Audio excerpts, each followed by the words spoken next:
Pagtila ng ulan, agad kami nagkayayahan ng aking uya papuntang groceryahan. Kasi nga maghapon na nga umuulan. Kaya sinamantala namin pumunta ron habang wala pang ulan.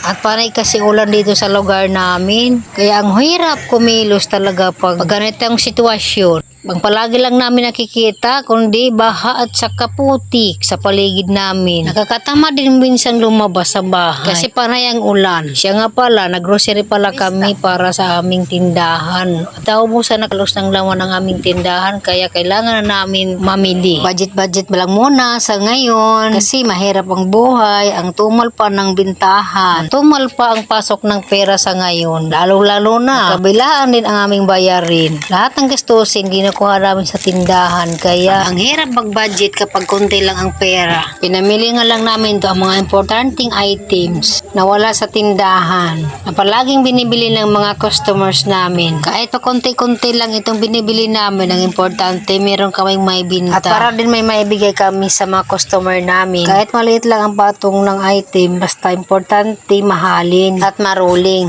At ayan na nga ang aking oyaw, dala-dala na niya ang aming pinamili. At pumili na nga siya dito sa counter. At sa aming mga pinanguhang items, hindi nga ito dito naubos. Dahil nga kuha dito, kuha doon. Pagdating naman sa counter, hindi na maubos. Dahil nga kinapos kami sa budget.